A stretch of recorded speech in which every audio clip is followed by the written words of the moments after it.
Roadwork ahead, Theo says, with this goofy grin stretching across his face. I don't even have to look at him. I can already see the whites of his teeth glowing from the corner of my eye. Don't say it, I cut in, my fingers twitching on the steering wheel. Seriously, don't. But of course, he says it anyway.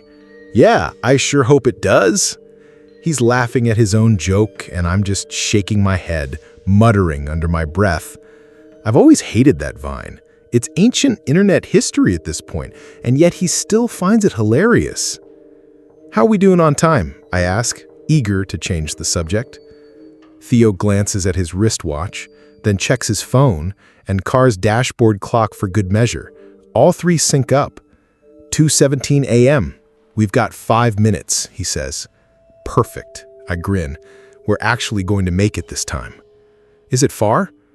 Not really, I say, just a bit further up.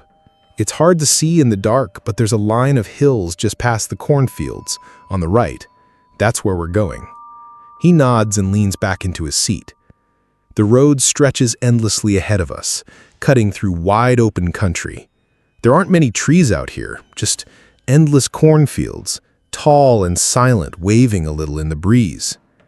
They'll thin out soon, though, once the hills begin to rise. Somewhere up ahead is a barely noticeable turnoff from the highway. It's not on any map, but it leads through the hills. If you want to play the game, the Roadworks game, that's where it begins. And you've got to time it just right. Theo leans forward, eyes flicking toward the dashboard. 2:18. Damn, I breathe. We're actually going to make it. He chuckles. You nervous, man? I shrug. You should be. Nothing's gonna happen. You really believe that urban legend stuff? It's just a dumb story. I'm telling you, it's been done before. People have played it. There are stories. Yeah, sure, Reddit threads and ghost stories, totally legit. We ride in silence for a moment, the engine humming gently as we glide down the dark road. The cornfields keep rolling by, and slowly the hills begin to rise in the distance. I shift in my seat, suddenly aware of how dry my throat feels. Theo's quiet too. He tries to act cool, but I know he's feeling it, the same tension I am. We're here, I say quietly, as I slow the car down. The dashboard clock ticks over to 2:21 a.m. Turn right, the GPS says in that calm voice. You have reached your destination. I take the turn, easing the car off the main highway and winding between the dark hills. The path narrows, the trees inning out until we come to a stop at a temporary-looking traffic light. A rusted yellow sign sits beside it, with a faded KS construction logo in the corner. In the center, it just says, Roadworks. The traffic light glows red, painting the interior of the car in a soft crimson. Nothing's happening, Theo mutters. Did we miss it? I want to agree. I really do. Maybe this was all a dumb idea. Maybe we misread the timing. But then, right as the clock hits 2:22, the light changes. It turns yellow. A bright, unnatural amber that floods the road ahead, and my pulse spikes. Oh crap, Theo whispers. That's new. I don't reply. I know exactly what this means. It's starting. I slam my foot on the gas and the car leaps forward. We take off into the hills, winding left and right through the darkness. The time flips to 2:23. The road we're on should loop back around to a parallel stretch of highway, but it doesn't. Instead, the hills peel away and the landscape changes. Suddenly, we're driving across a wide, flat plain. No signs of life, just broken fences, rotting crops, and an inky blackness stretching beyond our headlights in all directions. No moon, no stars, only the road and what lies ahead. Theo is gripping the door with one hand, knuckles pale. Holy crap, this is real! We're actually doing this! Told you, I say, trying to sound calm. How does it work again? He asks, voice shaking. "The rules. What do we win?" "They say the road gives you what you need most." "Cool. Guess I'll take a PS5 then," he laughs nervously. "It's not what you want. It's what you need." He pauses. "So, what do you need?" I glance at him. Honestly, a new start. New family, maybe. A better life. Theo doesn't respond. He's heard me talk like this before. Instead, he asks the question I knew was coming. "So, how do we lose?" I don't answer right away, just tighten my grip on the wheel. I say after a moment, "We don't leave the road. That's the only rule. We follow it to the end." "To the end," he echoes quietly. And so we drive. The silence is thick between us. The road stretches endlessly forward. Eventually, Theo breaks the tension. "Let's put some music on." He taps his phone. The speakers come alive with the iconic beat of Toto's Africa. "What the hell, man? Turn that off." "Why? It's a banger." "Not now." He's laughing, singing along, refusing to hand over the phone. I reach for the aux cord and yank it out, and in that single moment, as my eyes leave the road, the car veers. We hit something. A sharp thud under the wheels, followed by a crunch that jolts us both out of our seats. "Jesus!" Theo yells. I yank the wheel, slam the brake. We screech to a halt, still technically on the road, but now angled slightly to the left. "What the hell was that?" Theo says, eyes wide. He's gripping my arm now. "Dara, you hit something. Did you see it? Was it moving?" I don't know. I don't think so." I glance in the rearview mirror. It's dark. Whatever it was, it's not there anymore. And then the GPS glitches. Its usual calm glow turns an ominous red. Black letters appear. "Follow the road." We both stare. Theo turns, slowly. "Bro, it's gone." I look back again. He's right. Whatever we hit, there's no sign of it now. "I think we should keep driving." I don't respond. I just put the car back into drive. This time, I don't hold back. The car surges forward, faster than before, and we plunge deeper into the dark. "Was that part of the game?" I ask after a few minutes of silence.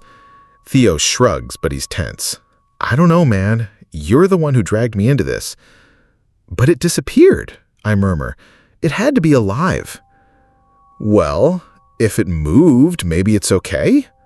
He sounds unsure, like he's trying to convince himself more than me.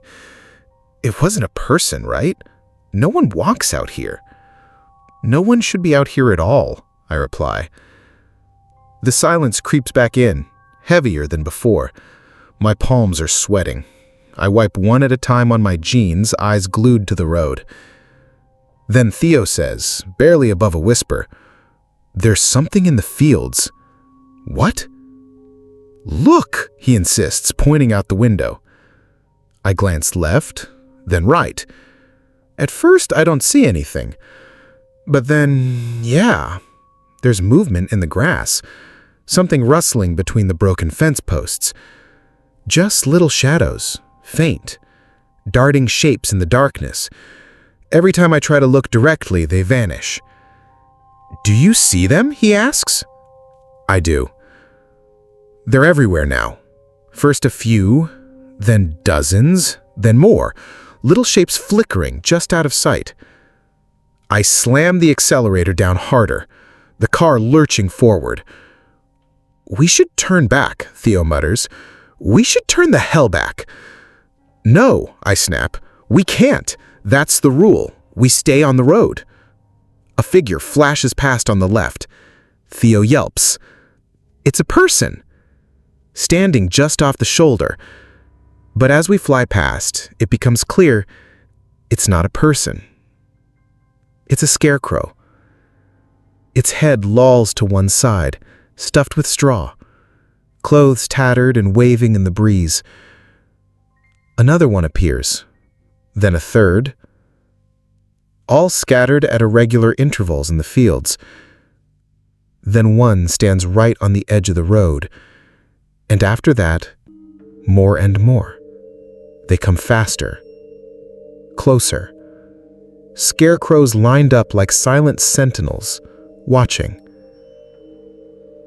"They're all over," Theo says, his voice cracking. "I see them," I say, gritting my teeth. He's spiraling. "Why are we doing this? Why do I listen to you, man? You're reckless. You always have been. Since when do you care about being cautious? He cuts himself off, frustrated. I press harder on the pedal. The scarecrows are multiplying, standing stiff in all directions. We pass them like we're in some haunted cornfield army base. "You ever get your stomach checked?" I ask suddenly. "You've been complaining for weeks." "That's not relevant." "Yeah, you're totally short-sighted, dude." He's quiet. And then just like that, the scarecrows are gone. The fields are empty again. They stay that way for a long time, maybe an hour.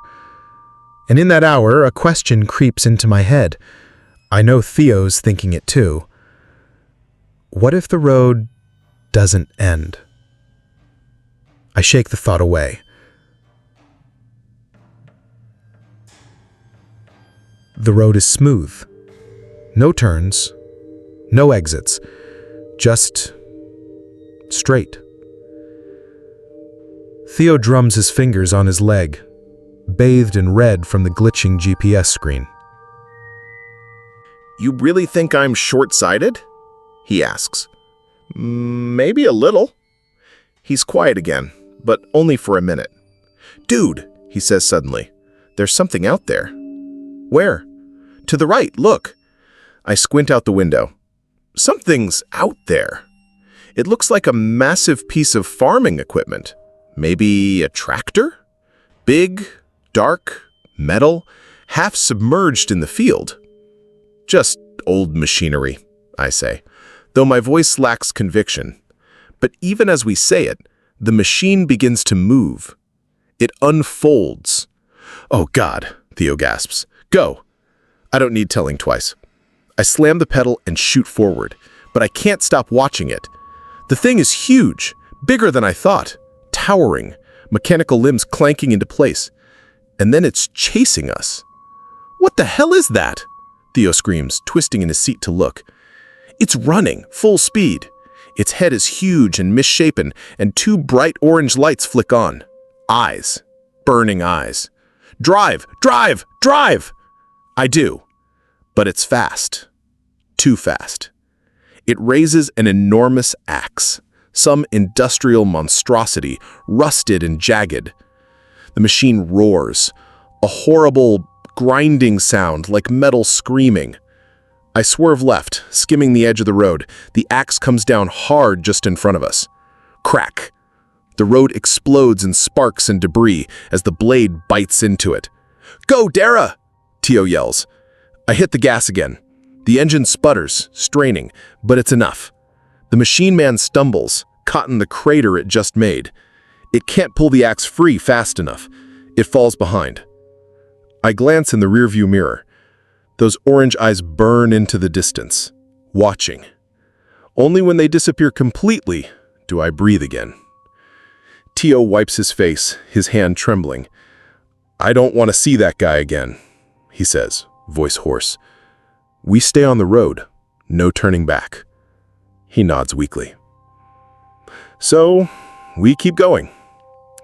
The buildings in the fields begin to return, but now they're different. Not homes or barns, just ruins. Twisted beams, burned-out shells. A lone telephone pole stands nearby.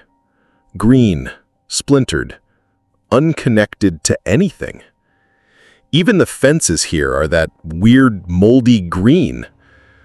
And near them, scattered among the fields, are corpses.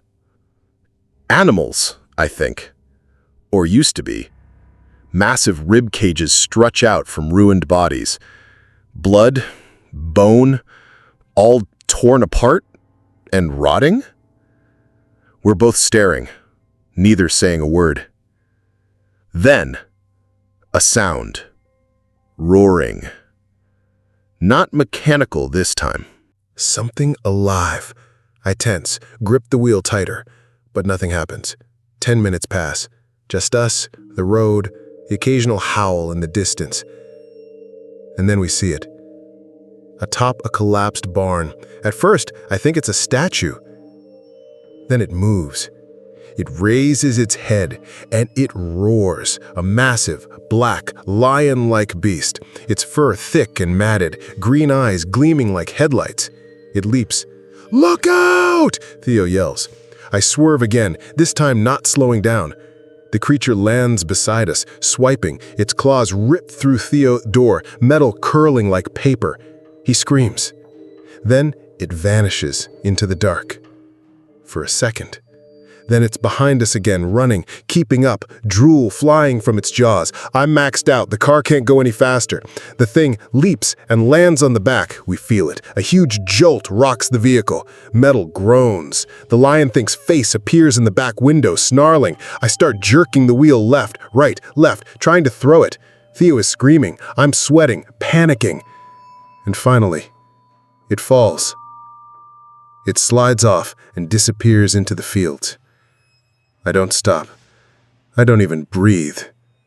Not until the road stretches empty again. The road winds on, through more twisted remnants of whatever this place used to be. Rust-colored ruins litter the fields, old water towers, collapsed barns, weird farming equipment that looks like it belonged in another century or another world. Everything here is the same shade of rotted green. Fences, metal, wood, even the road signs. We pass one, the first we've seen in hours. City limit, it says in faded white letters, barely legible. Theo shifts in his seat, rubbing his hands together. Dara, I don't know if we can keep doing this, man. I don't know if this road ends. I don't answer. I'm thinking the same thing. Maybe there's a way to leave. Something we're missing. I shake my head. We go to the end. That's the rule. But what if there is no end? We don't quit, I snap. You think we can quit? Theo turns to the GPS. It's still glitching, blood red, stuck on that same ominous message. Follow the road. He looks back at me, his face pale. You're playing with our lives. I flinch. What's that supposed to mean? I mean, you hate your life so much, you'd rather risk everything for some creepy-ass game than just live it. You ever think maybe the problem isn't the world? Maybe it's you. I open my mouth, about to argue, but then something slams against the windshield. Hard. Red smears across the glass. Theo yells and jerks back in his seat. What the hell? I flip on the wipers. The blades smear the red across the glass in a horrible mess. Blood, or something close to it. Then, another smack. Something pink and wet lands on the windshield, and, oh God, it's a brain. A real human brain. Mashed and glistening, it slides slowly down the glass and disappears off the edge. Theo's gagging, mouth covered with both hands. What the? Then a heart bounces off the hood. Then something long, slippery, heavy. A human spine. It hits the windshield with a sickening thud, cracking the glass. Streaks of blood spill everywhere. The cracks spider out across my side of the windshield. Oh my God, Theo whispers. I can't speak. I can barely breathe. Then, in the distance, above the road, there's a shape. An enormous arch, wooden, green, ancient. And underneath it, hovering in midair, is a face. Not human, not even close. Pale, cracked, translucent, flickering like a hologram, eyes empty, a grin carved across its mouth, stretched too wide, showing teeth upon teeth upon teeth. Then another slap. A stomach this time, splattering against the windshield and leaking all over Theo's window. The face above us speaks. Its voice booms like a speaker from another dimension. "Welcome," it says. "What do you need?" My heart's pounding out of my chest, but I know the answer. "Home," I scream. "Please, just let us go home." Theo, panicked, is mashing his thumb against the GPS screen over and over, desperate. The red message flickers, then changes. A simple icon appears. A little house. Theo slams it again and again. The face laughs, a deep, impossible sound that shakes the road beneath us. And then, the wind hits. A cyclone of air tears down the road straight at us, a wall of screaming pressure, like a jet engine flipped inside out. I scream. I can't even think. It hits us in a second. I let go of the wheel and shield my face, everything outside the windows swallowed by noise and wind and chaos. There's nothing but screaming. And then, silence. Gradually, slowly, the chaos ebbs. I realize my hands are still up. I lower them. There's light outside. Soft. Sunlight? I blink. Yeah, morning sunlight. The sky is a deep blue, just starting to brighten. A flock of birds flies overhead. The wind is gentle. I look ahead. We're back. Not just back on a road, but the highway. The real highway. I twist in my seat and look behind us. There's a trail between the hills just where we entered. No monsters, no scarecrows, no fields of gore, just dawn. Theo stirs beside me. "Theo," I say quietly, "open your eyes." He does, takes in the view, and crosses himself. He's never done that before, not once in his life. He looks behind us, then ahead. I think I want to go home now," he mutters. "Yeah," I reply. And right then, my side mirror, barely hanging on, falls off and clatters onto the road. "Yeah," I say again, "that sounds like a really good idea." I put the car into drive. We roll forward slowly. No rush now. Not anymore. We made it. And we're not coming back. Theo ended up seeing a doctor. Got his stomach checked out, finally. He never gave me the full details, but he said it was a good thing he went when he did. Could have gotten worse, apparently. And me? I realized something too. Maybe my life isn't so bad after all. Maybe it's not the world that's broken. Maybe I just needed a reminder. And yeah, I'm done with the Roadworks game. For good. Because no matter what it offers, there's really no place like home.